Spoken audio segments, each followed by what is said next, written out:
Si on avait à résumer les actions de l'être humain, on pourrait dire qu'elles sont soit partagées entre les habitudes, ces actions automatiques où il n'y a pas besoin de décider, et la prise de décision, où face à des situations nouvelles qu'on n'aura jamais vues auparavant, on va devoir arrêter un choix face à deux ou plusieurs possibilités. Décider, ça vient du latin decidere qui veut dire retrancher, réduire.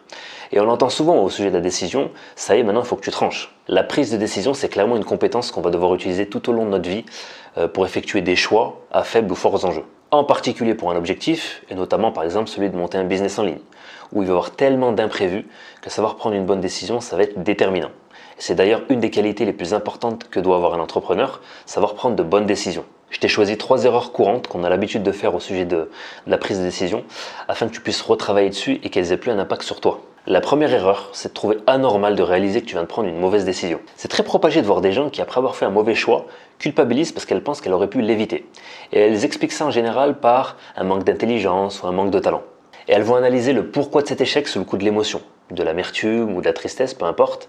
Mais c'est en général quand on est sous le coup de l'émotion qu'on est le moins objectif pour voir la réalité des choses. La vraie raison de ce mauvais choix, c'est que la personne vient juste d'apprendre quelque chose qu'elle ne connaissait pas avant. Comment on peut en vouloir à un enfant qui va se servir au rayon bonbon d'un magasin, alors que dans sa tête, il n'y a aucune différence entre sa maison et ce magasin? Bref, on sait tous que c'est humain de se tromper, et l'inverse voudrait dire qu'on connaîtrait tout sur tout à l'avance. La chose à retenir, c'est que penser devenir un bon décideur sans prendre de bonnes décisions, c'est comme si tu essayais de devenir champion olympique de boxe anglaise, c'est-à-dire de gagner la médaille d'or aux Jeux olympiques, sans vouloir prendre de coups aux entraînements ou en compétition. C'est mission impossible. La deuxième erreur maintenant qui t'empêche de prendre une bonne décision, c'est de ne pas se projeter sur le long terme quand tu auras à faire un choix. Au contraire, on a plus tendance à réfléchir sur le court terme parce que tout simplement c'est plus facile et c'est plus simple. Mais je te prends un exemple. Imagine que je suis à la recherche urgente d'un emploi pour entre autres payer mon loyer. Mais ma réelle ambition depuis tout petit, c'est de travailler en voyageant sur le continent asiatique dans le but de m'y installer. On est vendredi et le mercredi de cette semaine, j'ai déjà fait 2 entretiens d'embauche. L'entreprise A m'a immédiatement fait savoir qu'elle souhaitait m'engager, mais à condition que je lui donne une réponse au plus tard vendredi après-midi, donc aujourd'hui. L'entreprise B m'a dit qu'elle me contacterait sans faute lundi matin pour me donner sa réponse. Les 2 entreprises proposent à 20 € près le même salaire. Mais la différence, elle va se situer ici. L'entreprise A, qui désire m'engager directement, ne propose pas de déplacement à l'extérieur. Alors que l'entreprise B propose des déplacements sur le territoire national pour commencer, et ensuite au Japon et au Vietnam si j'ai réussi ma période d'essai. Est-ce que je vais contacter l'entreprise A ce vendredi pour assurer des revenus, en faisant une croix sur l'opportunité de pouvoir travailler en Asie, ou bien je prends le risque de décliner cette offre et d'attendre lundi la réponse de l'entreprise B? Sachant que les entreprises qui offrent des opportunités de travailler en Asie, il y en a, mais ça ne court pas non plus les rues. De manière générale, il n'y aura pas de bonne ou mauvaise réponse, ça va dépendre de l'importance du besoin de voyager en Asie pour la personne en question. Mais dans notre cas précis, attendre lundi la réponse de l'entreprise B qui propose les déplacements en Asie, ça constituerait la meilleure des décisions. Car en se projetant sur le long terme, ce choix il nous permettrait de nous rapprocher de notre objectif, qui est de s'installer et vivre en Asie.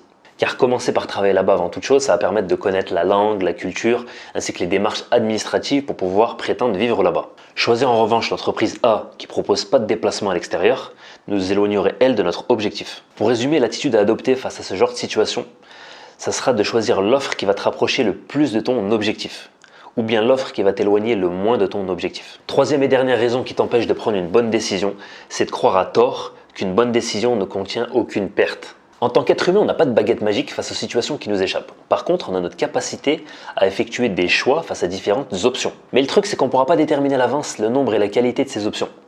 Parce qu'il y a pas mal de paramètres dans la vie qui sont hors de notre volonté.